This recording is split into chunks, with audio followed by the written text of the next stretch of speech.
La independencia de Estados Unidos, la amistad de ambas naciones y el tono verdoso inspirado por el cobre oxidado de la Estatua de la Libertad.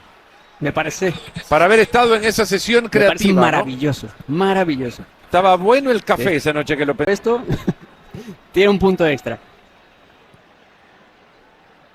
Mbappé claramente instalado como delantero. Mira ahí, buscando el espacio. La pelota larga de Upamecano para la carrera de Kiki. Ya no sabemos ni qué rodilla es la que tiene mala, ¿no? Habrá que preguntárselo a él.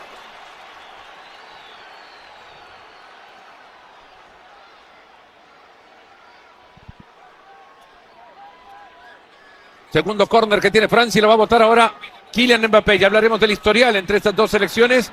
Olise, el balón al área y arriba quedaba Equiti, que llegaba a buscarla, reventando el balón. En el fondo estaba Douglas Santos. Sigue para Francia, Equiti, que de nuevo le da espalda al arco ahora, puede tocar atrás. Uy. Decide mantener la pelota, no hay nada, dijo el árbitro, y se quiere venir a la contra. El cuadro brasileño está picando ahora por fuera Vinicius. Ya lo vieron a Vini, por su derecha está llegando Rafinha. Subiendo está Brasil ahora con Vini. Nada, se la sacaron. Venía la compañía de Gabriel Martinelli por el costado. De nuevo por la izquierda Mbappé. Y sigue de largo de Wesley. Viene Mbappé. El toque por dentro.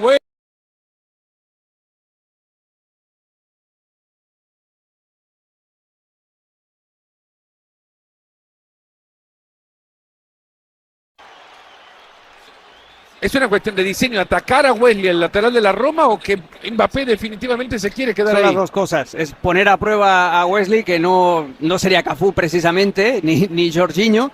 Y también, por eso está jugando Equitiqué, esa capacidad que tiene Equitiqué de ahora defender la banda izquierda, que la hace muchas veces en el Liverpool, pero también intercambiarse la posición para que Mbappé en algunos momentos caiga hacia su zona de ataque favorita, que es la banda izquierda. En el otro lado hemos visto también a Vinicius hacer prácticamente lo mismo. Y me ha gustado mucho la actitud de Rafinha. Cuando Mateus Cunha estaba cargando la pelota hacia adelante, construyendo la jugada, Rafinha le estaba diciendo: no me la des a mí, espera que venga Vini. Salía Malo Gusto para tocar la pelota con Dembélé, que recibe un gran espacio, amplio parque para manejar la pelota. Maniobrando ahora para sacar al seleccionado francés por la derecha. Con Olise jugando allá. Dembélé más atrás con Upamecano. El atrevimiento de Francia con esta formación es algo que también estaban esperando ver los críticos del seleccionado francés. Hay falta y habrá tiro libre para el equipo que fuera finalista en la última Copa del Mundo en Qatar. La falta de Wesley, que está siendo de momento el eslabón más débil de esta defensa de la selección de Brasil.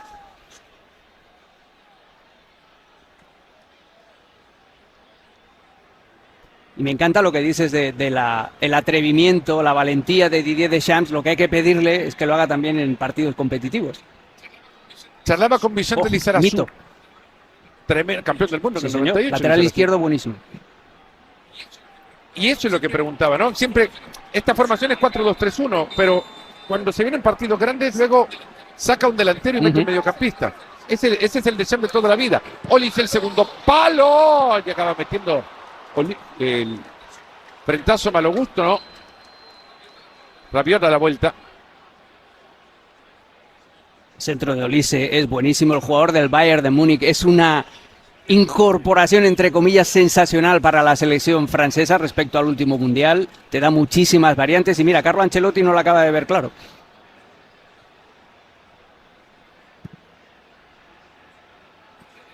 Salida de Brasil con Leo Pereira debutando hoy, primera internacionalidad para Leo Pereira, jugador del Flamengo, 30 años y debuta Eso con te la dice selección. Lo mal que está la selección brasileña, lo faltada que está de talento, y también es un reconocimiento al Flamengo, al buen trabajo que ha hecho el ya ex técnico Felipe Luis. Pereira es campeón de absolutamente todo en Sudamérica. Ahora se la saca de costado para el seleccionado francés, charlando ayer con Gilberto Silva, también campeón del mundo en el 2002 con la selección de Brasil.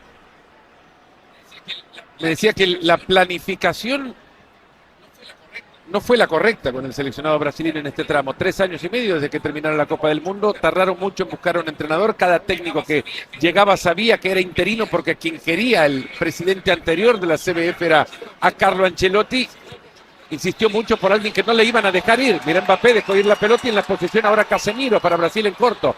Con Mateus Cunha sobre el costado Wesley. La quiere Rafinha. La quiere y la va a tener Rafinha. Llegó. Viene cerrando la diagonal. Llegó corner para el cuadro brasileño. El primero que tiene o selección. Y la primera construcción más o menos en ataque estático de la selección brasileña. Wesley viendo a Rafinha. Rafinha es un dolor de muelas para cualquier defensor, ya sea en la banda izquierda o en la banda. Para Mach. France, of course, finished last year with 14 goals in their last 5 games. Never really been an issue for them. Perhaps an opportunity here.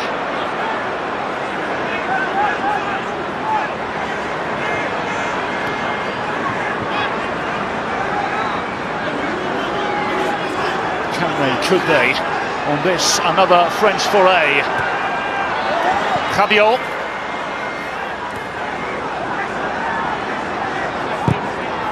Towards the danger zone, and Casemiro is there to clear. Free kick to Brazil.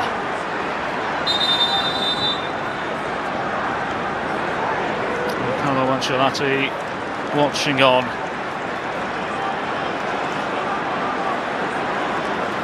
This cooling break is brought to you by Gatorade. I do wonder now, Jamie Watson, with just short of 22 minutes surpassed here at Gillette Stadium, what will the likes of Didier Deschamps and Carlo Ancelotti be saying to the two sets of players? Well, we told you coming into both managers and both teams will be approaching this as if it is a FIFA Men's World Cup match.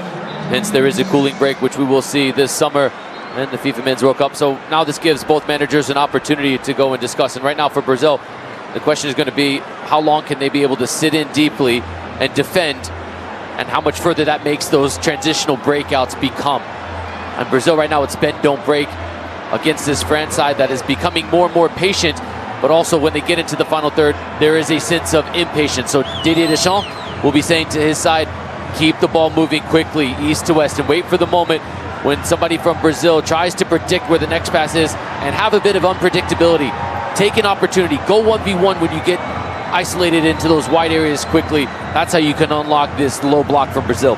Well, this brief halt in the game just give us a chance to address the elephant in the room and the rumour that Didier Deschamps may be stepping aside. Of course, he announced a long time ago that he would be stepping aside from the France job once the World Cup had concluded, but suggestions are, Jamie Watson, according to several different outlets, that Zinedine Zidane will take over the France national team once Didier Deschamps manoeuvres aside. I wonder, in preparation for such a huge tournament for France, how much of a distraction could that potentially be? These players are used to distractions, right? So I believe that they'll understand, and if the rumors are true, it would have been discussed in the group, and Deschamps would have said, whether this is true, this is false, he'd addressed it with the group, and we'll operate under the assumption that it is true. Then you'll ask the players, I'm committed to you through this project. And that's all that's promised, is for the players that make this group to get through the World Cup, and then you start a new 4-year cycle. So go through this cycle together. And whatever's going to happen on the other side of it, whether that's you playing, whether that's me coaching, whatever it might be, will sort itself out the day after the final. But for France right now, they need to be discussing how they can get to this position, how they can all succeed together collectively, and then everything changes on July 20th, wherever the program goes from there. Carlo Ancelotti saying to the media just the other day that there's still lots to play for this group. He said he still sees, Jamie, as many as 4 spots open for the World Cup roster. What will his assessment have been of particularly some of those players that haven't had too many caps for his side? I think the structure you have to be pleased with if you're Carlo Ancelotti, to be able to say at this time they've been able to frustrate France. They've forced France into some impatience and some passes that have ultimately given the ball away unnecessarily. So I think structurally the pictures are there. Tactically, Brazil have gotten it right defensively. Now he'll want more of an expansive nature going forward, but the questions for this Brazilian side are 1, in goal, and 2, the back line. Less questions about the attack. That's more of a solidified front group with a lot more options to choose from. Players on the back line today for Brazil are really staking their claim, and so far it's been a good debut from number 15, Leo Pereira. So underway again. And if you are joining us late, where on earth have you been? It's been litany of half chances for both thus far. The goalkeeper really tested. What do we have in store now in the next 20 minutes or so? Callum Williams and Jamie Watson, your commentary team. You get the sense that everyone in this building, whether you're donning the yellow of Brazil or blue of France, they all understand just how fine the margins are in this matchup. And while the players are treating it like it's a match in the FIFA Men's World Cup, the fans are approaching it as well. And there's bated breath for each time that the teams get into advanced positions. Is this the moment to unlock the match? This game needs a goal to break things open, though, for both sides and ask either team to be a bit more expansive going forward. There's Cunha of Manchester United. Casemiro, his club teammate, of course. There's Gabriel Martinelli, a player we've not mentioned too much in the opening 25 minutes. That's disappointing for Martinelli to not be involved really going forward. He's been looked off. When you've got Vinicius Jr. to play off of, you need to be able to provide options, whether Vinicius Jr. supplies the service or looks you off. Either way, Martinelli can be a real complementary piece to Vinicius Jr. and he's a real quality player of his own. Bremer unable to force away past Ekitike. Bremer, the centre-half of Brazil, was last capped in June of 2024 against Mexico. There's Casemiro, cleverly through the crowd. Thrashed forward now for Martinelli to chase. Into the grasp of an untroubled Mike Maignan in goal. Even if it doesn't come off, now it allows Brazil the ability to gain 20-30 yards of space. And the starting positions are higher to force this turnover. Here's Martinelli. Gabriel Martinelli, let's fly! Just a whisker wide. Instantly from the cooling break, Brazil decided they needed to turn France around. And from that, they're able to start the press higher. One mistake quickly turns over. And the starting position from Theo Hernandez is so high. Vinicius Jr. draws the attention to be able to give the space for Martinelli to cut inside. And those are opportunities that Martinelli would fancy himself to be able to at least hit the target from.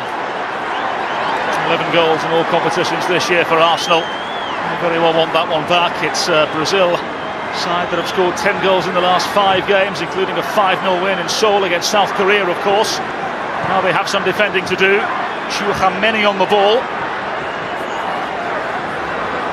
There's Rabiot.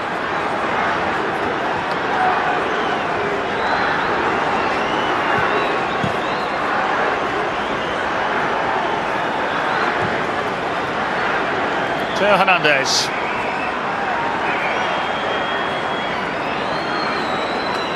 France, of course, World Cup winners in 1998 against Brazil. The day when Zinedine Zidane announced himself to the world. Here come France through Malo Gusto, twinkle-toed and all. Gusto across the face and cleared away by Leo Pereira for now.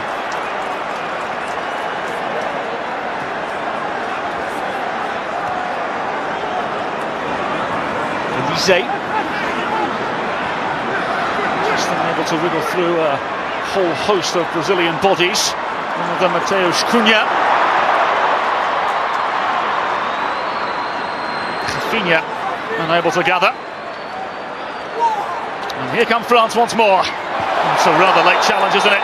Instantly the referee pulling out the yellow card. And a free kick in the favour of France, and it's Leo Pereira, the player, who finds himself in the referee's book. This all starts from France hunting in a pack together of 4 to go and win it on the far side. This is the look just a moment ago. That's a great look to see just how close it was. Martinelli doesn't take advantage of hitting the target. And then from there, France are able to regain possession, win it back in an advantageous position. And Pereira is late to it. He understands he's got to commit the foul at that point for fear of giving France the opportunity to go in behind unabated. The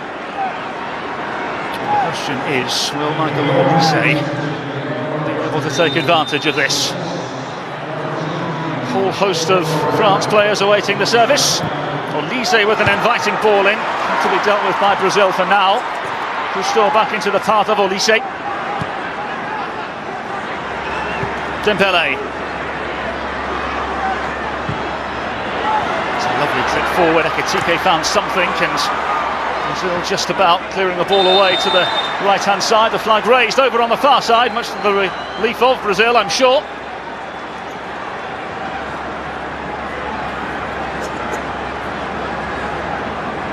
So half an hour played. And what has been a unsurprisingly tightly contested encounter here between the third place and fifth placed best teams in world football, at least according to the FIFA World Rankings. But there are many, Jamie Watson, that would suggest we are witnessing the two very best in world football as we speak. A matchup worthy of a World Cup final, certainly of a semi-final. You wouldn't think twice about it if we said at the end of the World Cup these are the last two teams standing.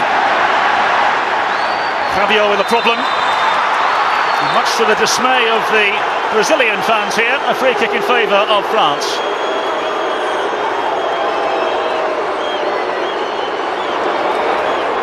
It's a wonderful atmosphere, a mixture of South American and European flair. A taste of what's to come. There's Casemiro, has his pocket picked. Forward now for Mbappe, a real opening. Mbappe! Oh wow!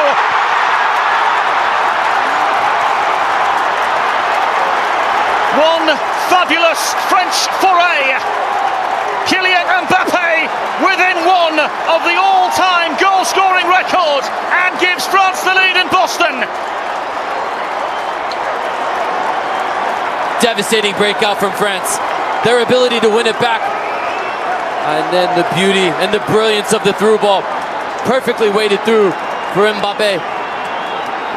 And the way France win this and turn defense into offense, it's a clever ball through. Mbappe with the touch to invite Ederson out, and then the ability to slow himself down. Tchouaméni wins it. It's brilliance from the Ballon d'Or winner, Ousmane Dembélé. Mbappe knows exactly what he's doing. When Ederson comes out, he slows himself. It's that moment. That's the difference between one of the best strikers that's ever played this game and the rest of the strikers in this world. Slow yourself down, compose yourself, and apply the ruthless finish. France celebrating courtesy of a Kylian Mbappe goal. Not for the first time, nor will it be the last. 56 goals and counting now, second to Olivier Giroud's all-time record of 57 for France. André Santos now taken down by Fabio, and Brazil now with a chance to respond immediately.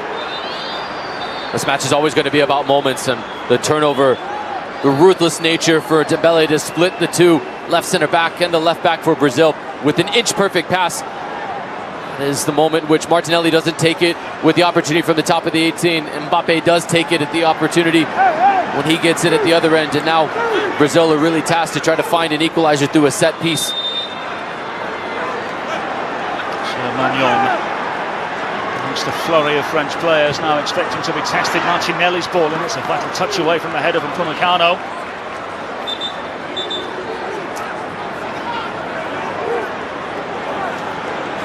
Kylian Mbappe has scored at least 39 goals in all competitions in 7 of his last 8 seasons with both Paris Saint-Germain and Real Madrid. Staggering numbers.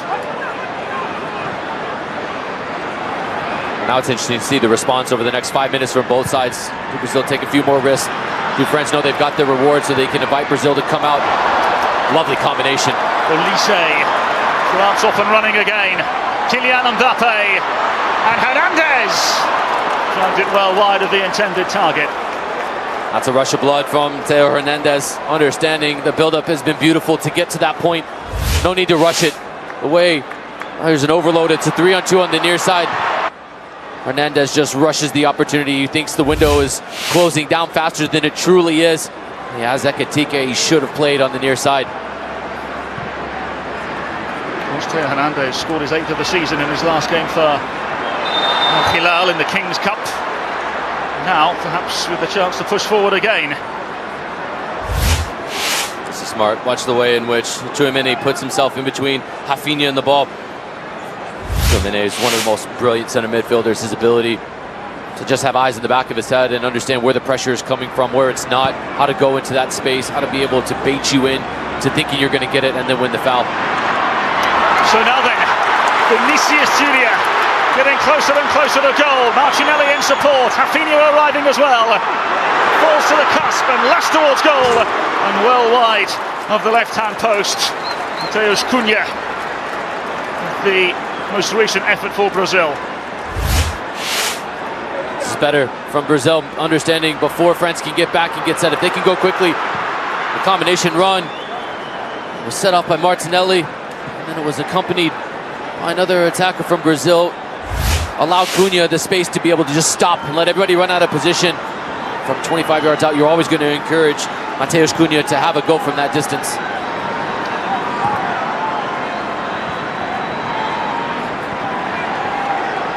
Here's Ekitike.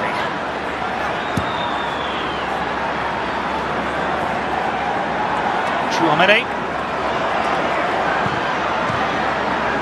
He's unable to gather. Chouameni, whose cries for handball are heard. Well, Mateus Cunha, of course, scored 31 goals in 2 seasons with Wolverhampton Wanderers, meaning Manchester United felt more than comfortable to spend 76 million euros on him, making him inside the top 10 most expensive signings in Manchester United history. Now defence on the mindset of Brazil, though. Ousmane Dembele, Chouameni in behind! Mbappe coming go so close once again. Free-flowing French football at its finest. Mbappe never takes a look. He has the sixth sense of understanding where the goal is, but this time he knows that if he takes a touch, he's going to be closed down and ultimately defended by Bremer. So he goes with the first option of just trying to have the feel of where the goal is. Just gets his angles a little bit wrong. That is so good from France in the build-up. So here's Martinelli, the Arsenal player, into Casemiro. Wesley, as Brazil now look to find something. Wesley down under the challenge. Referee said the ball was won, much to the dismay of the thousands of Brazil fans in attendance. Here's Casemiro. Casemiro! And wide. Well, he's convinced it should be a corner and has talked himself into the referee's book.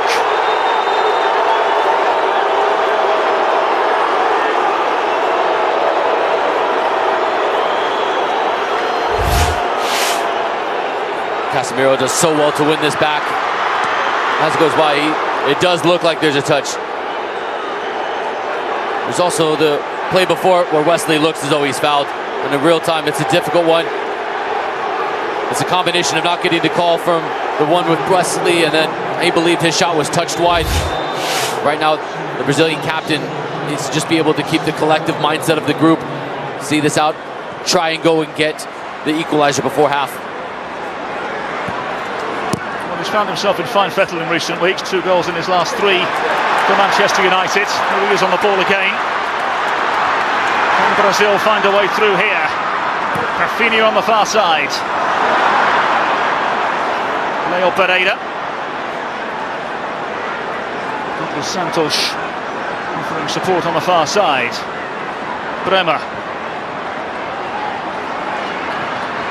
There's Andre Santos of Chelsea.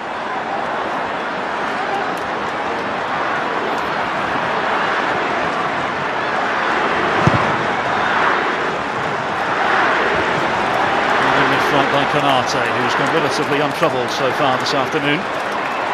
It's Cunha, able to turn away. Now perhaps the France backline will find trouble. Vinicius Junior. What can he conjure here against Hernandez? Fabulous challenge from the France fullback. Ekitike. It seemed to be a rather late challenge from Wesley. Straight away the referee blowing the whistle. It was really good defending inside the box. Rafinha tries to get beyond Konate at the back post. When Konate uses his body well, Vinicius Junior has the recognition to realize it's just a hopeless ball to play it across with Konate in position. That's why he has to take the extra touch and invites Hernandez back into the 1v1 duel, which Vinicius Junior is all the way to the touchline. It's just good collective defending from the back four of France to stifle Vinicius Junior.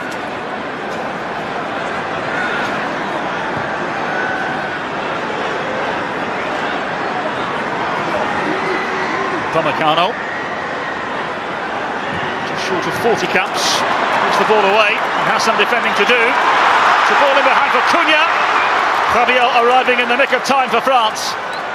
Simply a mistake that cannot be made from the French center back. That is a poor giveaway. And Brazil need to be able to punish France. Smart recognition to get back from the center midfielder, Rabiot. My goodness, French just trying to gift Brazil the ball back in an advantageous position. So what can Rafinha conjure here? Litany of Brazilians awaiting the service. Keep an eye on number 15, Leo Pereira. He's a threat, a tall center back, foraying forward now. Here it comes from Rafinha to the back post and headed up and over by Casemiro.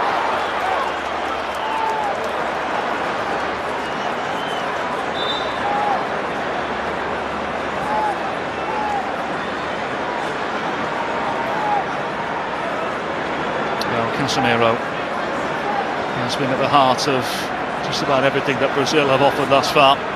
34 years of age, there is one or two suggesting, Jamie, that he could very well be plying his trade in Major League Soccer after the World Cup. Didier Deschamps taking the chance to dish out one or two instructions for his France side, who lead courtesy by a 1-0. From Kylian Mbappe, for those of you joining us late. Here's Ekitike.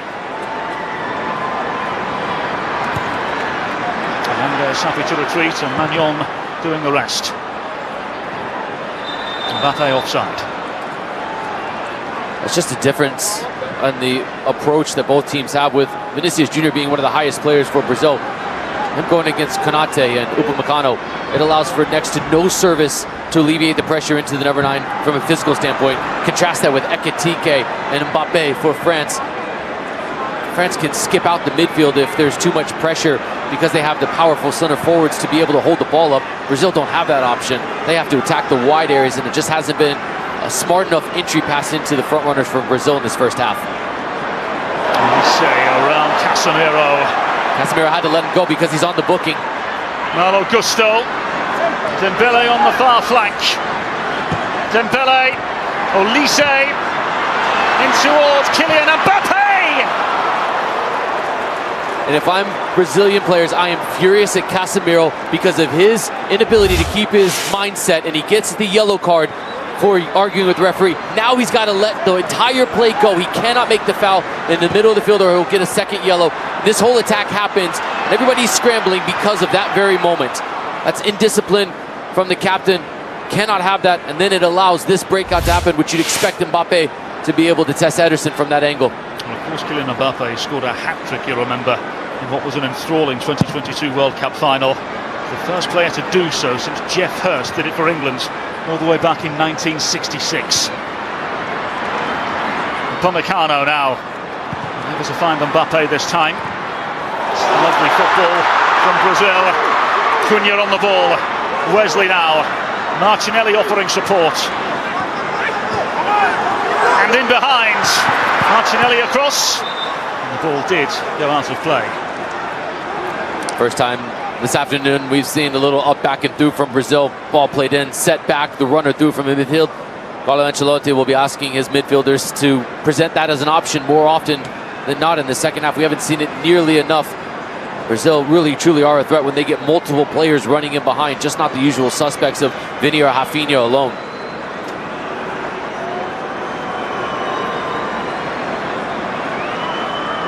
So far so good for Didier Deschamps and France. Carlo Ancelotti's Brazil with work to do. Questions to ask at half-time perhaps. He's allowed to bounce. Ekitike latching onto it. Rabiot. Olise into Mbappe. Mbappe now for Rabiot. Excellent defending from Pereira. So there's no option right now for Wesley to try to find a forward, so he's got to play it into Casemiro, who brings it down brilliantly. But here's the moment in which France are just going to dominate this matchup. Wesley wanted to be able to alleviate the pressure to a center forward. Casemiro wanted it, but instead they've got to try a more difficult ball to keep possession because Vini has no interest in challenging Upamecano or Konate.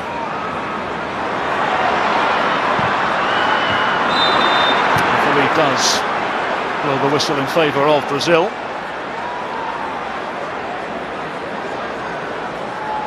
Vinicius Junior with 8 goals in a Brazilian shirt throughout his illustrious career. At least 21 goals and 15 assists in 3 of the last 4 years with Real Madrid. 3 minutes of added time at the end of what has been an enthralling opening 45 here.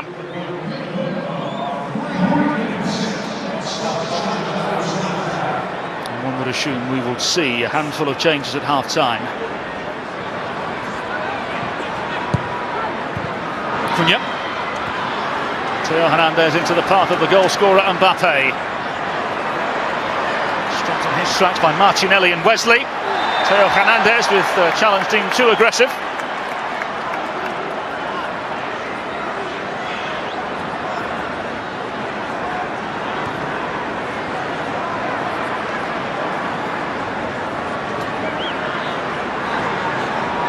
There's Leo Pereira of Flamengo.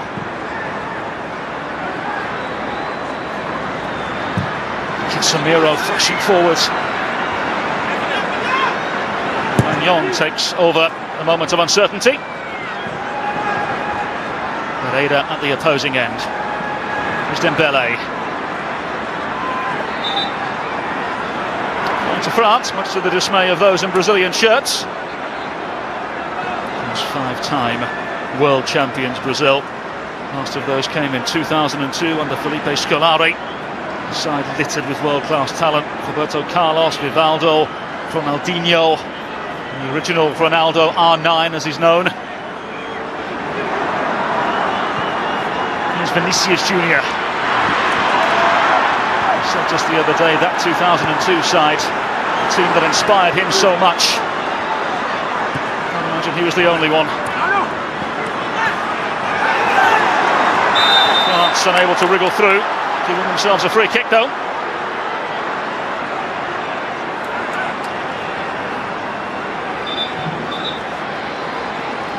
Talk to me, Jamie Watson, about the involvement or the lack thereof of Rafinha. He's been little more than a spectator thus far. Why? First 15 minutes, Rafinha was constantly putting runs in behind the back four for France, and it was really causing a problem.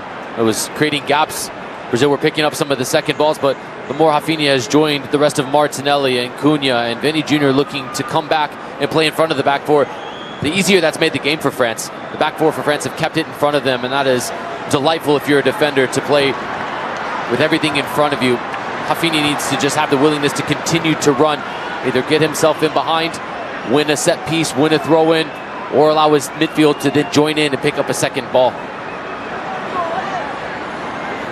So here's Rabiot. As we approach the half-time interval here at Gillette Stadium. Kylian Mbappe with the single solitary goal to separate the two sides thus far. And that's how the first half ends. A 56th goal on international soil for Kylian Mbappe. The difference between France and Brazil at the break. Jamie Watson, what's your assessment of the first 45? France took their moments. Brazil had half chances. They didn't test Mignon enough. It was just a real lack of cohesion in the final third. France has kept everything in front of them. It's been comfortable for them. Brazil are doing too much of this right now, conversating with the referees instead of conversating with themselves to be able to figure out the problems that the movement of the French midfield in front three for France have caused them. So as it stands at the break, the dress rehearsal falls in favour of France, who lead at half-time by 1-0. In the Brazilian World Cup roster or not? Well, if it is his swan song, one has to wonder what his next move will be. Perhaps the job that may be available in the summer at his old stomping ground in Marseille would be an eyebrow raiser across world football. Here come Brazil.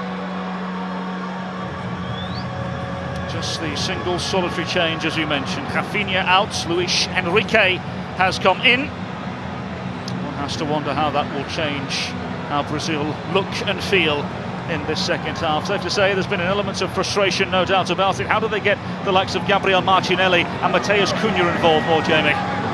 Now that you have the presence of Enrique up front, now you can then ask the questions of the France center backs to be able to be pinned back, and then Cunha will have the ability to get a second ball, to get a knockdown.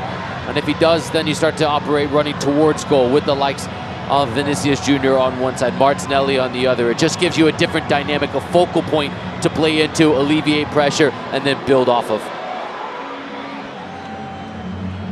Carlo Ancelotti, of course, familiar with French football.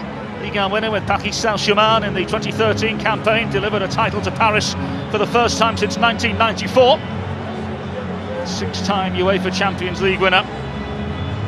This, his first national team job. Safe to say, it couldn't be any bigger.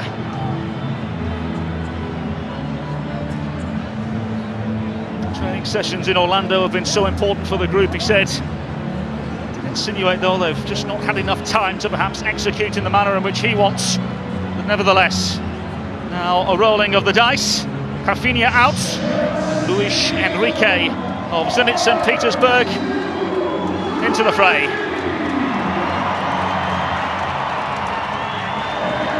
I'll take your time, Carlo. Only 60,000 plus waiting for you.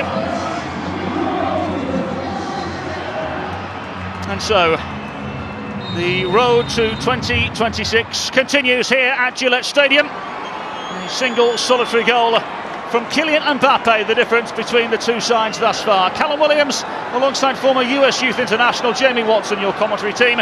Jamie, now what to expect in the second half? Should be a different look from Brazil, understanding that they have the focal point that they desperately need in the first half, and the earliest you can get Enrique involved, then you get Vinny Jr. running off, Cunha dropping into the number 10 role to be able to collect the pieces, gives Brazil a more dynamic attack and also a different look that they didn't have in the first half without that physical presence up front. Nudged forward by André Santos. And here come Brazil, interrogating in the early exchanges. The ball across the face of goal in the end. It's fired into the side netting and behind for a goal kick. It should have been across the face of the goal, you're absolutely right, and that's an opportunity that Wesley has to do better with. At the back post, there was an opportunity to clip this up because it was wonderful retreatment from the French side, but once you get to that position at this level, Wesley, player of his quality, would expect himself to be able to drive that across the face of goal. And of course, victories in the last meeting between the pair in 2015 in the favour of Brazil, 3-1 at the Stade de France. Goals coming from Oscar and Luis Gustavo, and in particular Neymar, individual that has been the focal point of the footballing world over the course of the last couple of days. Made a headline or two, certainly on the international stage, but not more so than in Brazil. All-time leading goal scorer Neymar not picked. Instead, the likes of Luis Enrique given the opportunity by Carlo Ancelotti. Ancelotti, of course, saying he's had to hear from just about everybody in Brazilian football over the course of the last couple of days after it was announced that Neymar was not joining the squad here. So even the great Romario saying he wasn't happy, but now defence on the mindset of Brazil, albeit momentarily. Neymar garnering headlines over the course of the last week or so, Jamie. Ancelotti's job is to make the best decisions, not necessarily the most popular decisions. And the U.S. men's national team be well aware of a familiar situation in which Jurgen Klinsmann chose not to take Landon Donovan. But then you wonder, is it a distraction to the group with all the media asking the questions? And certainly Neymar is what seems to be a favorable personality in the locker room. His exclusion from the group, what does that do? And other players having to answer the questions. The big thing will be, if the rumors are true that it is confirmed, there'll be 26 players instead of 23 players on the roster. Do you find a way to get Neymar in for his ability to come off the bench, change a game, and for the cohesion with the group? Here come Brazil, looking for a way through here. Across the face it comes. Falls now to Martinelli. Casemiro unable to gather, and into the grasp of Mike Maignan for now. Oh, the ball was never meant for Casemiro in that moment. It was always trying to go to Vinny Jr. at the bottom of the screen. Casemiro, in that moment, he couldn't know any different. He's just trying to take the touch into the path where he can get a shot off, but this is meant for Vinicius Jr. and just would have liked to see the captain step over it, dummy it, and allow Vinny the option to shoot first time or go 1v1. Mbappe unable to make up ground this time. André Santos forward now for Vinicius Jr. Handful of retreating French players able to do the business, although the ball is given away by Gusto. Vinicius Jr. Casemiro, Cunha, Martinelli via a deflection. In the end, cleared away by Malo Gusto, but Brazil starting to purr. Instantly, that's a completely different look from Brazil. Watch the way Konate tracks this so well and is able to get into the path. That is a wonderful step from the Liverpool man to be able to get into the path and stop Arsenal's top goal scorer on the season. It's a Brazilian front four that have plenty to deceive thus far. Can they, could they? Enrique again. Luis Enrique fired towards goal. There's Andre Santos. Cunha. France able to oblige defensively this time. But instantly you're seeing the difference. No point in the first 45 minutes with the French defenders under so much pressure that they just had to clear it long to alleviate the pressure. Now, within the first 5 minutes of this second half, Brazil have been so dynamic and have offered a different look with Luis Enrique coming on and providing 1v1 ability, the ability to come in and be a presence. It's just been a completely different look from Brazil and a much better 5-minute spell.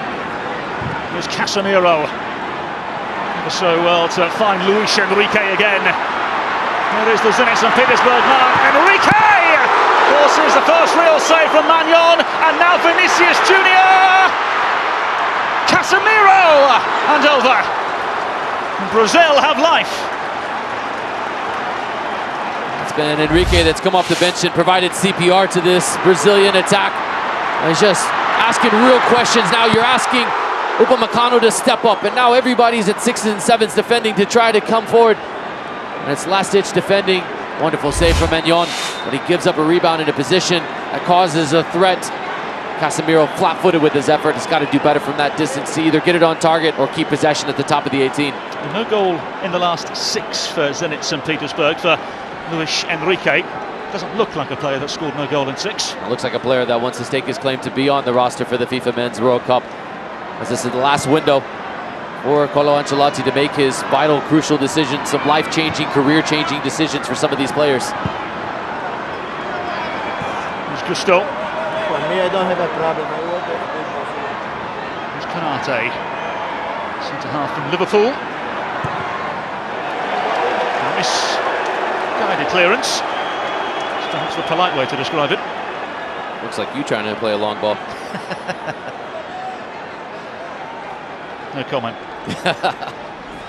Kanate's been good, though, to be fair. That's one of the wayward passes, but you're just starting to see maybe a little bit of pressure starting to be applied to France and forcing the rush decision, forcing the mistakes. It's been a bright start from Brazil, but they need their reward in the form of an equalizer. Andre Santos with a poignant ball forwards. Wesley in behind. Now then, here they come again. Has the referee got a decision to make? The yellow card has been brandished. Just the yellow card has been brandished. And there's a whole group of players surrounding the referee to have a further conversation.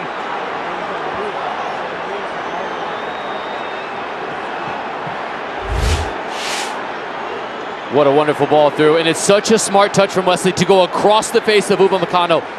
And the decision from a referee, Guido Gonzalez, was that there's the foul outside the box. This can be a red card, dog so, because it's outside of the box. There was a play on the ball.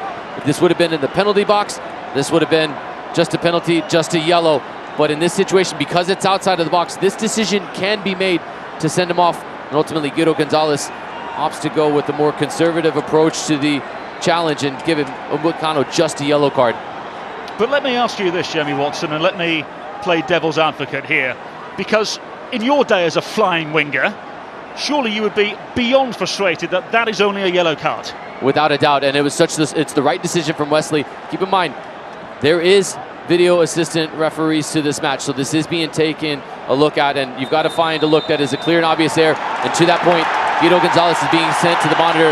That would mean there was the opinion that Kanate was not in a position to be able to go in and affect the play, and that Upamecano was in fact the last player and should be sent off for denial of an obvious goal-scoring opportunity. Well, just away from your screen at home, Didier Deschamps was at the edge of his technical area, furious with the officials and asking why on earth are we going to video review, but this, Jamie Watson, is the reason as to why this has been reviewed. Tim Ford, the video assistant referee, is taking a look at this, and he's the one that is saying this is a very experienced center referee, so we would understand that Guido Gonzalez has opted to go with the yellow, knowing this could be upgraded. If Guido Gonzalez gives the red card initially, there's nothing from that look that's clear and obvious to overturn it.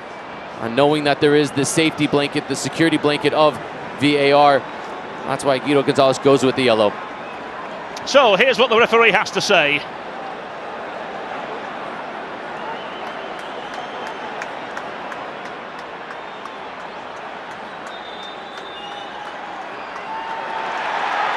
So then, he's saying, no, the yellow card was wrong, red card is the correct decision, and it's greeted to a raucous roar here at Gillette Stadium. France can't believe it. After the second look, the recommendation for review is a correct one. Wesley is clear through on goal, and because, as we discussed, this was outside of the box, that's eligible for a red card, eligible for review. It's the right decision in the end. Completely changes this matchup. And this will be the marching orders for Upamecano. Who had a good night up until this point. So let me ask you, Jamie, is this the right decision? Yes. Wesley's cut across the face of the defender to put Upamecano in a position. He lunges for it. He fouls Wesley.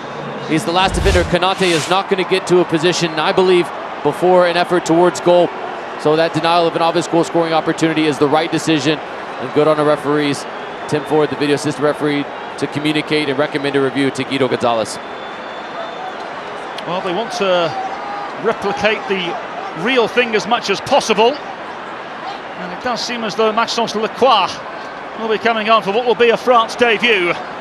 Quite the way to make your France debut. N'Golo Kante is also dressed and ready to enter. We'll get to that shortly, because the referee will allow the free kick to be taken first.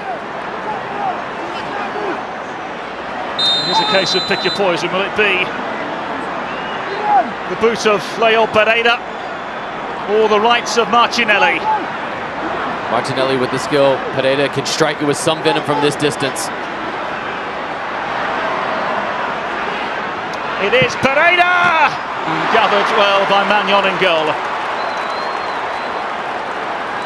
Wrong shot selection. Pereira has just gone with the inside of his boot from this position. He's got to put his foot through it. Magnon's going to see that the entire way. That's easy. You'd expect better, but the debutant, maybe a bit of nerves in that moment. He's just standing over it, knowing one strike, this match can change now that Brazil are up a man, yet still down a goal. It's a abrasive challenge on the far side. Initially, the referee allowed the play to go on, but now they do win themselves a free kick. And so here's confirmation of the changes. So as we said, on comes Maxence Lacroix from Crystal Palace, a player that's played every single game for Crystal Palace in all competitions this season, has earned the rights of the opportunity to impress Didier Deschamps. Centre-half by trade, of course, so one would assume he would slot in to replace Upamecano. N'Golo Kante, the other player that'll enter here shortly, of course back in Europe after 2.5 seasons at Al Ittihad in the Saudi Pro League. So Lacroix, the player coming in to replace Ibrahim Konate in a like-for-like change at centre-half.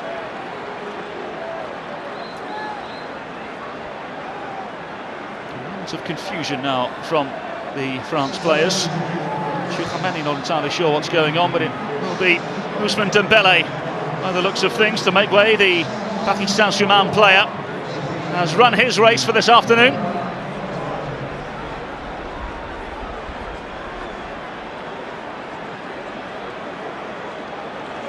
And so Aurélien Tchouameni is the player that'll depart for N'Golo Kante.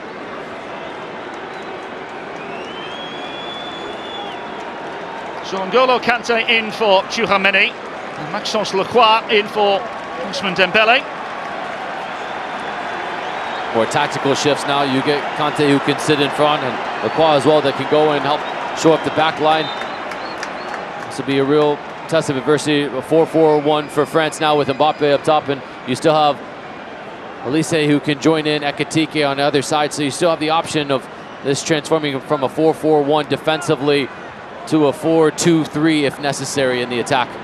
So for those slightly confused, there was an obvious miscue, and Ibrahim Konate does remain on the field.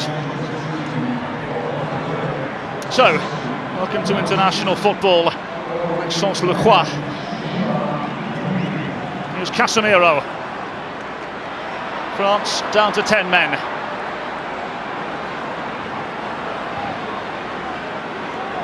Douglas Santos, the player from Zenit St. Petersburg in Russia. Just look immediately how the mindsets have changed for both sides. Brazil confident in their possession now entering the final third. France having to sit deeper. This is going to be a practice in patience for Brazil to be able to try to wait for the moment when they can exploit a gap in the French low block. So here's Leo Pereira. Douglas Santos. It's a lovely inviting ball in. It's not completely dealt with. Canate finding Magnon, rather fortuitously. It's important to note before this match it was agreed upon there will be 6 total subs for each side, 3 windows. So France used one of those substitutions, yet they did it at a halftime interval, so they still have 3 windows to make 5 more subs. And for France, they now have made 2 substitutions in one of their window. N'Golo Kante giving the ball away. Here come Brazil. Mateus Cunha just unable to play the ball in towards the penalty area. That's important for Lacroix, who's just come off the bench, to be able to quickly get into a physical battle, be able to win the 1v1 duel, now get an opportunity in possession.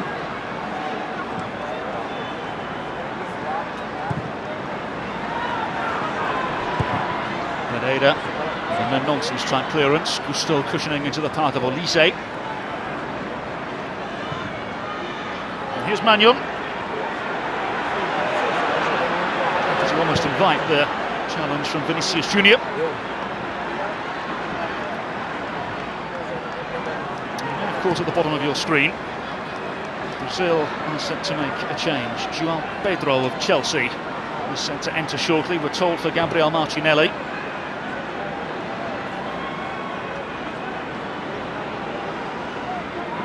Here's Casemiro. Now immediately Casemiro's dropped between the 2 center backs, allowing the outside backs to go get forward and create the numbers overload and wide area. And more space for Vinicius to get on the ball. Douglas Santos, Leo Pereira. With just Mbappe up top, you'll see more of this as the rest of this match plays out. Casemiro dropping back into a 6, but also a center back. Vinicius Junior. Inviting so many players. Here's Casemiro, Douglas Santos, and behind for a corner. And a real example of Brazilian football and Jogo Bonito. That right there, that little snake inside out is worth the price of admission. And then Casemiro doesn't even look when he plays this through to Douglas Santos.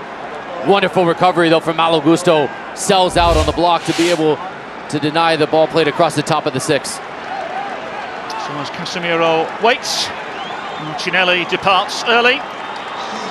On comes João Pedro. 21 goals in all competitions this year for Chelsea. 14 of those in the English Premier League. Can he now offer something and find his first goal for his country? So the angle changed. Enrique. Luis Enrique.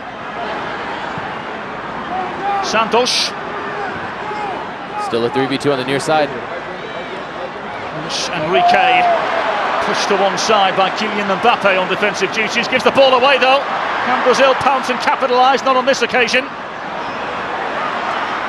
Malo Gusto now finding Kylian Mbappe.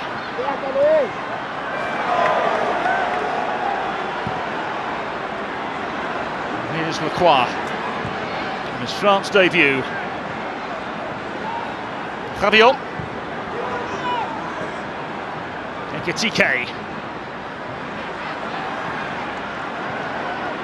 Rabiot. N'Golo Kante. He's back in the French setup after some time out of international recognition. He's played against Ukraine last year in his first cap since 2024.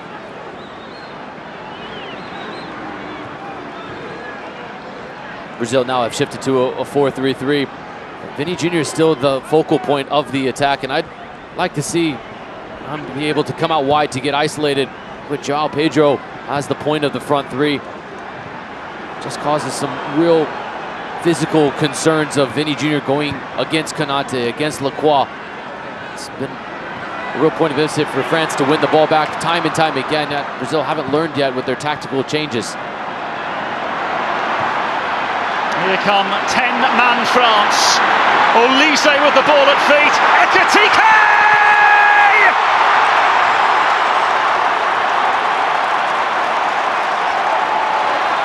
And in the biggest dress rehearsal of them all, France look as buttoned up as humanly possible and lead Brazil by 2-0.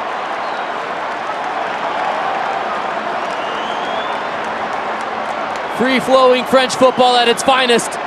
Kylian Mbappe draws so much attention at the bottom of the screen that it gets Leo Pereira shifting too much to join Douglas Santos, and Hugo Ekitike finds this space just in behind Wesley, who was caught forward when the ball turned over. Ekitike stays wide, and that is a brilliant ball from Olise to understand the attention's going to go to the talisman Mbappe, so he goes with the other thought process with another inch-perfect pass through. And much like the first goal that Mbappe scored, Ekitike stabs underneath it, inviting Ederson out, and then going up and over and off to the corner to celebrate. So it's his second goal for his country, and it will be his last touch of the game, because both Hugo Ekitike and Kylian Mbappe are the two players set to exit. Marcus Thuram of Inter in Italy will be entering, as well as Desiré Doué from Paris Saint-Germain. He's a player that garnered international headlines in the UEFA Champions League last season. But Ekitike's race is run. Desiré Doué on for his 5th cap. Just 20 years of age, the talk of French football for many. Desiré Doué now into the fray as Kylian Mbappe leaves it. What an afternoon for him. He's made his impact in the first half. And then he's made his impact on the second goal as well, just drawing the attention, drawing the ire of the defenders, inviting the space for Ekitike. Kylian Mbappe, the man who, there is the anticipation that he'll be the one holding the trophy at the end of the tournament this summer. He looks in fine form now against Brazil. Olise. The pathway around a handful of Brazilian players. Oh, lovely. Down into Fabio into the grasp of Ederson for now. This is so good from France, and Thuram, who's just come on, understands immediately that everybody anticipates keeping possession, so he does the other thought. Rabiot from that angle, he's just trying to curl this and get it around to the far post. Doesn't catch it the way he hopes.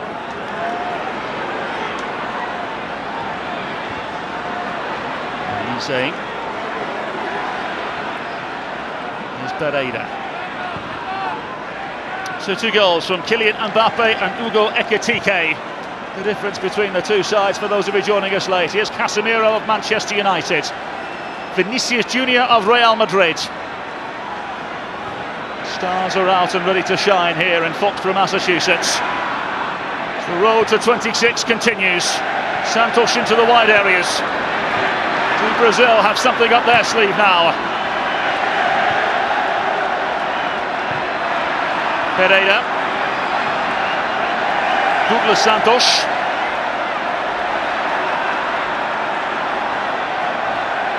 Leo Pereira.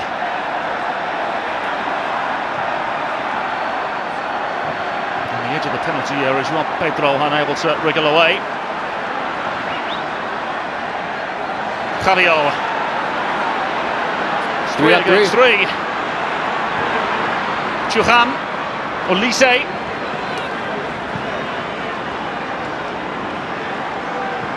Smart from France, understanding that they had the opportunity to go, but it wasn't fast enough.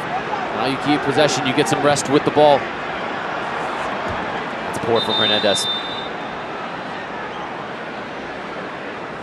So then we take a temporary stop in the proceedings. This cooling break is brought to you by Celsius, and it's Didier Deschamps' side, Jamie Watson, that lead by 2-0, courtesy of goals from Kylian Mbappe and Hugo Ekitike.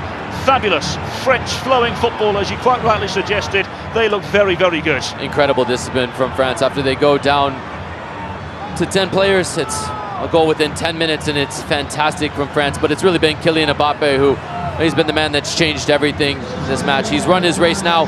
He'll get his break. But this man, he had a wonderful day, and it started off with just his constant willingness to get into space, run at defenders, inviting Wesley in at this moment, dropping a shoulder, change of pace that ultimately gets snuffed out defensively from Brazil. But here's the moment that this game broke open, and the 32nd minute. Germany wins it. Dembele immediately breaks the 4 defenders from Brazil, and Mbappe, man with all of the eyes of footballing world around him, finishes it so calmly. And in the second half, he was willing to roll up his sleeves and do the defensive work as well. This man has shown why all the expectation in the world is on his shoulders, and played a role in the second goal, drawing the space open for Ekitike to find a passing lane and apply the finish. Well, he, once again, flawless for France. Who look as fluid and as convincing as possible. Work for Carlo Ancelotti's side, who, of course, let's not forget, will face off against Croatia in Orlando on Tuesday. A team that eliminated them in the 2022 World Cup. France next up in the northeast of the United States against Colombia. As both sets of players get themselves ready for the summer and the World Cup. As you can see, a flurry of Brazilian changes. Danilo, Ibanez, and a Brazilian debut for Thiago of Brentford as well. What an incredible story for Thiago as well. His family watching on television in Brazil as Carlo Ancelotti names the team across Brazilian television. Just tears of joy and happiness. And the story was told at 13, he was laying bricks to help his family make ends meet. And now getting to wear his country's crest on his chest. What an incredible moment it is for the 24-year-old to make his full Brazilian debut after a spectacular season so far for Brentford. Spectacular, the right way to describe it. 19 goals in the English Premier League for Brentford this season. 13 of those have come from open play, and perhaps an opportunity here for France. From behind as Desiré Doué looked to cause a problem straight away. It's a stern challenge and a clattering of legs in the Brazil half.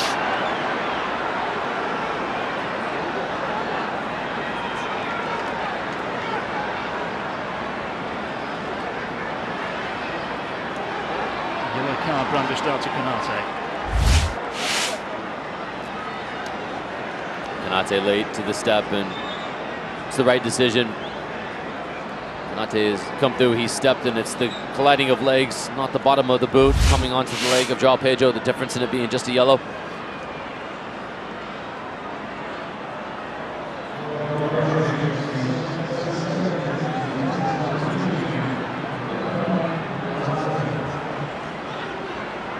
So here's Pereira. João Pedro. Casemiro.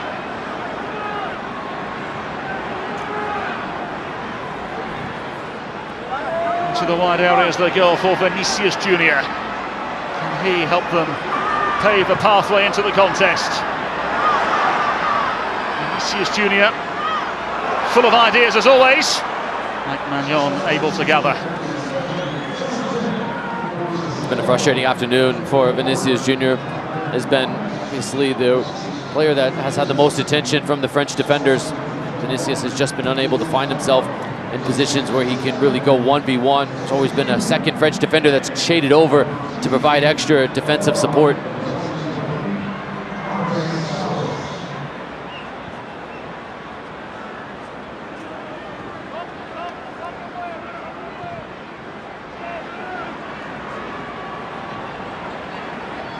Bremer. Casemiro.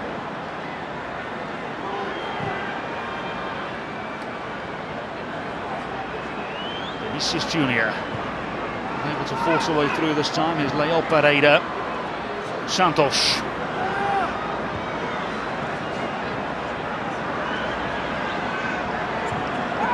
It's Casemiro. Surveying the scene and keeping it forward, looking for Thiago and Co. Probably done by Chouhan. Feels a little bit too late, but now Vinicius has started to shade outward. Why don't you get Thiago to come in the central position? Same can be said for João Pedro. It's a better option for Vinicius. It's also a better option for Brazil if they're going to try to play more direct entry balls in. Trigo and Pereira not the only debutants for Brazil. The pass there from Danilo was exquisite on his Brazilian debut. Here's Vinicius Junior, lovely ball in and away by the hell of Lacroix. And the ball carried out of touch and a throw now for Brazil. Lacroix's been good since coming on, making his debut. The nerves pushed to the side. He's been able to handle it, and this is what we've been asking for all afternoon long, to get Vinicius in positions where he can impact from wider areas. Finally gets the direction from the manager to go out wide, and instantly it leads to a situation where he gets 1v1 and is able to get a dangerous cross off.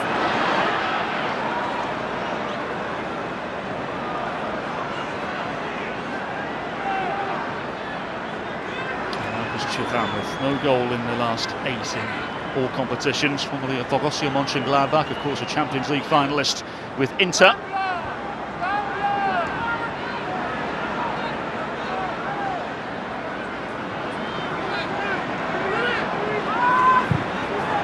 Brunner into Vinicius Junior again, lovely first touch. So good. Vinicius Junior twisting and turning and just unable to wriggle through this time, brought forward by Chachan and Rabiot. Thought was to find Desiré Doué, they do that. Desiré Doué now down under the challenge, and the referee blows the whistle and distributes the yellow card to Brunner.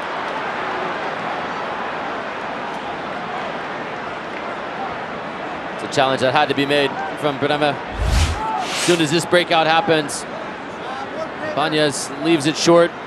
The counter-attack is on, and with the fresh legs to be able to really stress and cause real problems for the Brazilian backline. Bremer astutely takes the yellow card and stops the attack. 15 minutes to play. Two managers at the complete polar opposite ends of happiness and dissatisfaction here today, no doubt. Once we have the opportunity, Jamie, with 15 minutes remaining, what's been the assessment of the second half from your vantage point? Brazil started out really strong.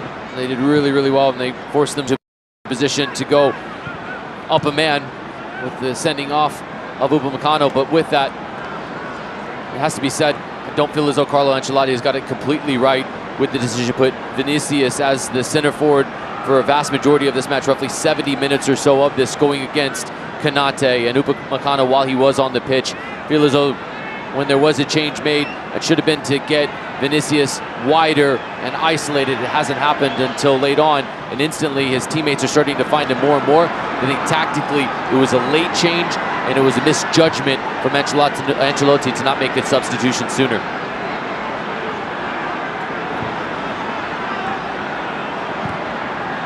There's Leo Pereira. Vinicius Junior. No goal in his last 3 for Brazil. Douglas Santos.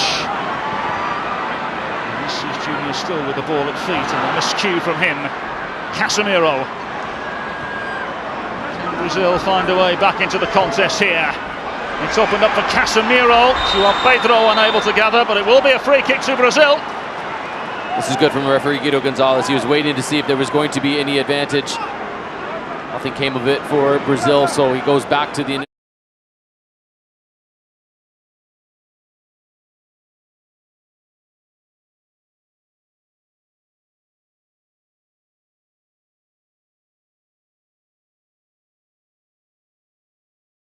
Now Brazil have an element of possibility with this set piece. Can they? Could they?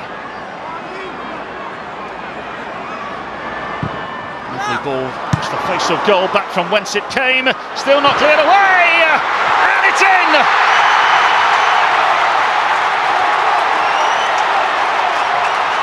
Well, it only took them 77 minutes, but Bremer is the player credited with the goal. His first in Brazilian colours, and Brazil, with 10 to play, are right back in it. Brilliant from Brazil. Vinicius Junior starts it all off with his ability to win the free kick. This is so astute when the initial first entry ball that comes in from the set piece is too far. Instead of going for a goal, it's a tight angle. Watch at the top of the screen. The way that this is sent back in from Casemiro, it's so smart. Good patience to take the touch. and then from there it's just a fortuitous ball played across.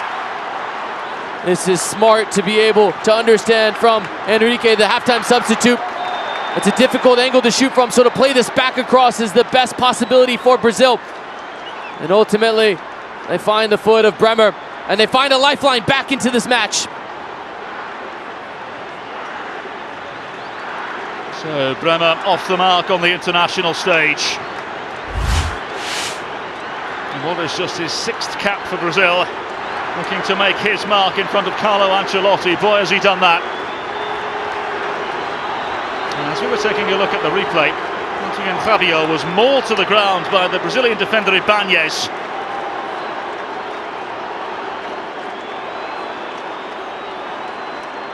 Didier Deschamps clearly irritated. Theo Hernandez, the player, taken down. And Ibanez straight away was given a yellow card after only being on the field for a matter of minutes. As we saw earlier for the sitting off of Upamecano, there is the usage of video review. We have a video assistant referee, Tim Ford, who is taking a look at everything, and these are the moments that Brazil need to be able to keep their level head. They've just got back into this match. They're up a player. And here's what happened right after this play started. Hernandez. Oh, that's a nasty challenge. I believe the reason this is just a yellow versus a red is there's the stepping across the path of Hernandez, similar to the yellow card that we saw just a few moments ago from Konate when he stepped across the path of João Pedro. Not necessarily contact higher up the leg, but more in the path, which then has the legs collide and keeping it just to the yellow as opposed to a sending off. Well, these are two players that ply their trade in the Saudi Pro League. Spent the season clattering each other with Al Hilal and Al Ahly. Theo Hernandez does seem to be okay. And Konate happy to retreat. So 10 minutes to play, plus added time, and France manoeuvre forward again. Desiree Doué unable to wriggle through this time. Hernandez involved in the build-up. Here's Javier. Theo Hernandez again. Tidied up by the Brazilian contingency at the back. Good counter pressure though from France to try to win this back. Wonderful job from Brazil to keep possession. Can they now press? Here's the man to do it with Vinicius Junior. Down the line he goes for João Pedro. João Pedro across. Well gathered by Mike Magnon again. Great usage of the body from Konate right as João Pedro was starting to lean as he's chasing this before it goes over the touchline. That is really good job from Konate to give just the nudge that throws the momentum and the balance off for João Pedro. N'Golo Kante.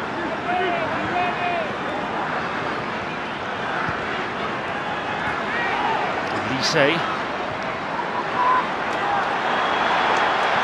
So here they come again. Up a man, remember, and now with the ball at the feet of Vinicius Junior.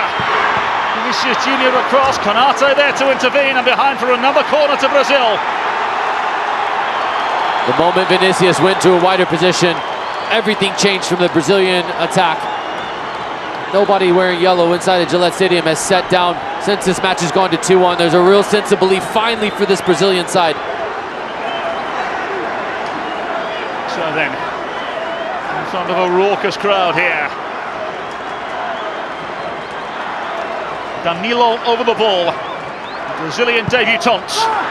In it comes, headed towards goal by Casemiro, and easily gathered by Mike Magnon.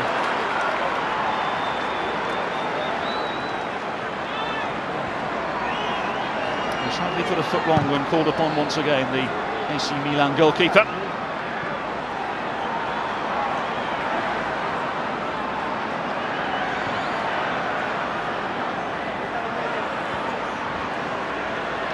Vinicius Junior. Forward now for João Pedro. Thiago awaiting the service. João Pedro pushed to one side. Behind for a goal kick. Konate has done so well battling with Joao Pedro, back-to-back instances. Just another moment in which Konate is waiting for that moment when Pedro takes the heavy touch, and that's when he just closes down with those long strides. So here's another change for Brazil, and another debutant in Gabriel Sara, ex-Sao Paulo and Norwich City. 6 goals and 3 assists in all competitions this year with Galatasaray and Turkey. On now for an international debut.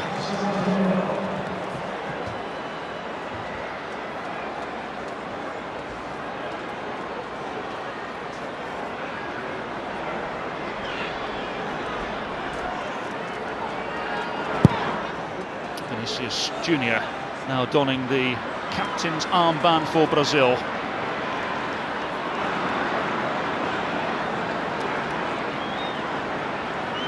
He's been great in the last 10-15 minutes. This is the type of responsibility that Vinicius Junior will have to take this summer in the FIFA Men's World Cup. He's going to have to want the ball in these moments, and now that he's coming wider in these areas, he's getting it, albeit Brazil still up a man. That has to be taken into account. Also, Vinny is a lot more dangerous when he's able to get the ball and start running at defenders as opposed to playing with his back to goal. Joao Pedro trying to slip it in behind for Thiago. Let's give the thumbs up.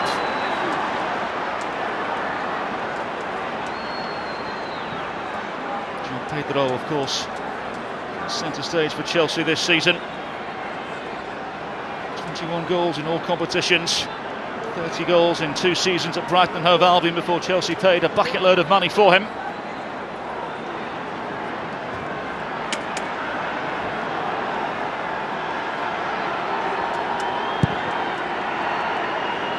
Can this Brazilian contingent find an equalising goal? Here's Henrique.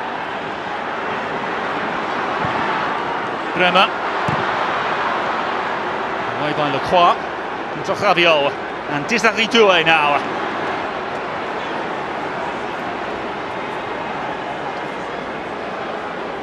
And of course, Desiré Doué, player that has impressed Didier Deschamps and just about everybody in French football over the course of the last year or so since he burst onto the scene with Paris Saint-Germain, poached him from the acclaimed academy of Rennes.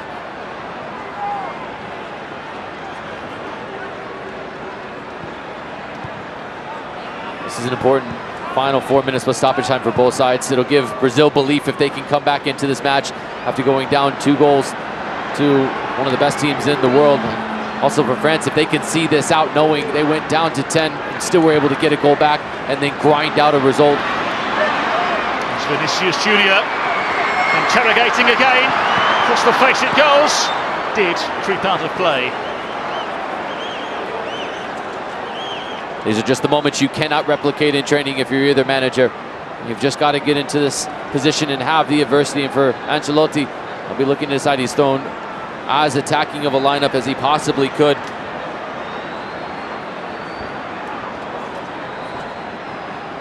Now let me ask you this, Jamie Watson. I wonder would a certain centre forward at Santos, Neymar, have made a difference today?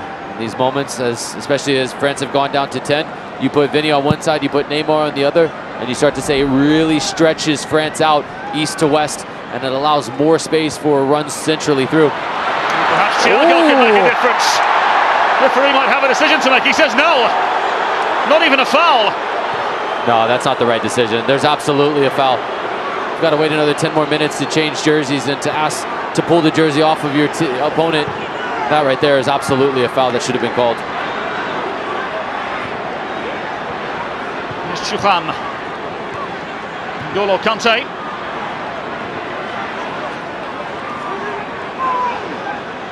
Augusto happy to go backwards for now. There's Lacroix. Ex-Weifel Wolfsburg player. Kante.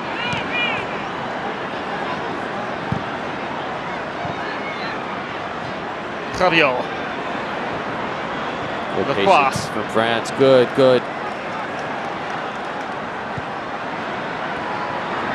Thuram. Last goal for France came in November of 2023. And a 14-0 victory over Gibraltar for France that day. goal in the last 8 in all competitions for Marcus Thuram.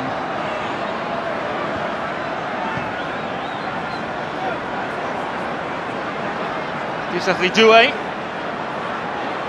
surveying as he often does for Paris Saint-Germain. Lovely ball into Gusto. He was able to wriggle away. Doué. N'Golo Kante. France go on the prowl for number 3. It's Malo Gusto of all people. So really assertive piece of goalkeeping from Ederson. Gusto's got to get back now. Remember, France are down a player. Rabiot has drifted from his center midfield role to the right back role as Gusto tries to get back. Olise committed as well.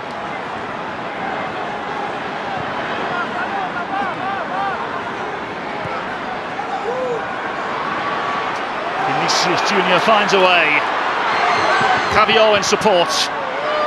And he does ricochet the ball off of behind for a corner. You never want to restrict your players who believe they can go forward and find a goal, but because Gusto does that, now Olise and Rabiot are the two players that have to come back and try to defend against Vinicius Junior, and a better touch would have put Vinny in a better position.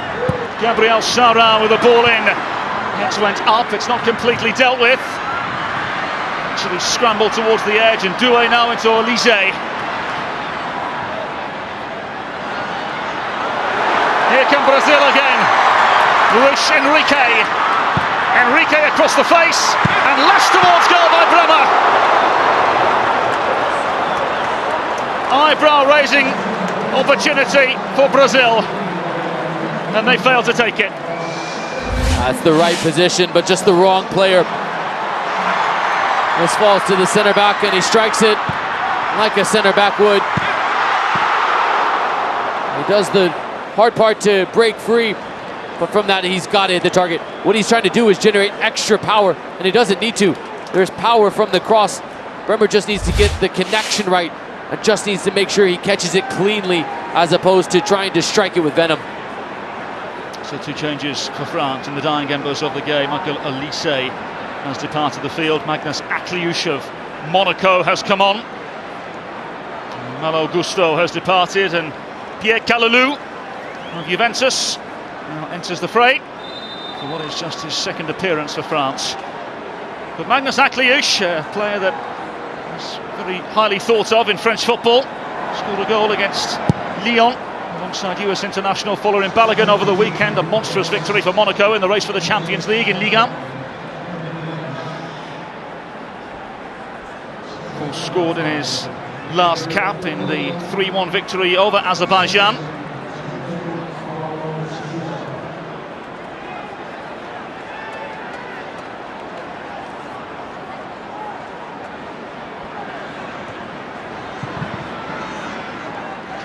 Unable to manoeuvre forward.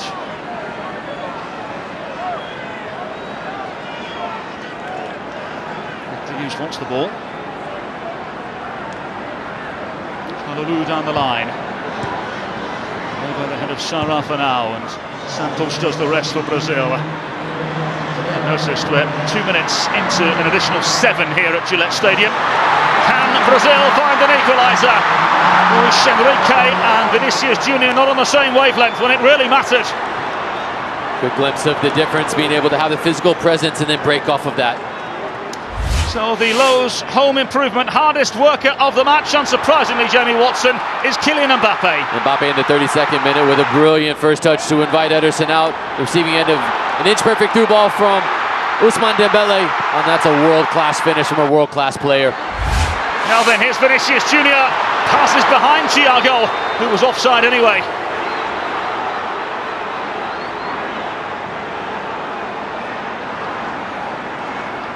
Deschamps is just furious with the lack of structure in the shape, albeit down a player for France. But right now there's just so much gaps, and it's a bit of pickup soccer and backyard soccer right now from Brazil, as they are really throwing tactics to the wind to just try to put a plethora of numbers forward. France have to dig in, be able to see this through, as Brazil are just going to take chance after chance right now to go and find an equalizer. Calulu down the line. Here's Akliouche. On under the challenge of Douglas Santos. Akliouche, of course, linked with a high-profile move to either Paris Saint-Germain, Chelsea, and A whole host of other players may very well play alongside him at Real Madrid at some point. It's at least the suggestion across Europe.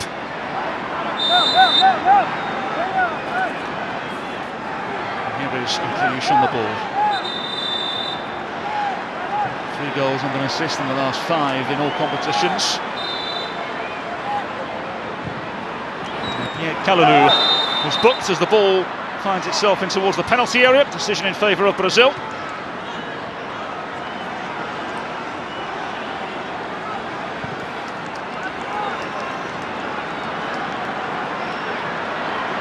So then here's Danilo of Botafogo, formerly of Nottingham Forest in the English Premier League, of course. Santos. João Pedro unable to wriggle through. Akliouche involved in the centre of midfield. Here's Leo Pereira as the clock counts down in Foxborough, Massachusetts. Vinicius Junior trying to spray it into the opposing flank, and Théo Hernandez is there to answer for France. Down the line now for Dizarritou, a fabulous challenge by Ibanez. Do we have late drama in the dying embers of the game here? Danilo trying to force a way through. Thiago involved in the build-up as well. Enrique. Leo Pereira. Vinicius Junior. And behind for a throw. Vinicius wanted a penalty. Our referee Guido Gonzalez instantly said the arm was tucked into the side in a natural position.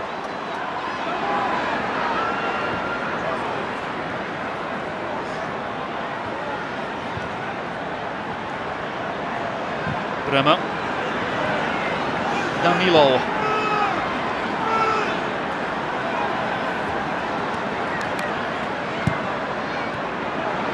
Sarra. Angled ball played in. Real opening here for Brazil. Konate is there to answer the call for France. Tremendous from Théo Hernandez to get back in with a vital intervention. Danilo surveying the scene and unable to find the pass this time. Rabiot now. Hernandez losing out. Into the final 60 seconds here. Vinicius Junior. Bremer. In behind! Not entirely sure how much they knew about it, but Brazil came awfully close. That was the moment. That's the way in which Bremer shapes. Everyone inside this sold-out stadium thinks that he's going to have a go. And it's a clever deception to try to slip it through. But Thiago had just taken that last step back. Then he's always chasing it as fast as he is. Even he can't quite get to it. Wonderful deception for Bremer. And if it would have been a half second later, Thiago would have been able to plant his foot and then step forward to it to deflect that on target.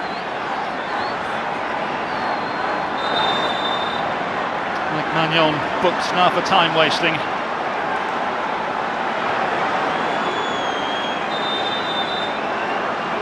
And so we've had the 7 minutes in a game that was built as the premier international friendly fixture here today. Across world football, eyeballs fixated on this contest between two of the very, very best in world football. Here's Calulu, Akliouche, N'Golo Kante, Akliouche again.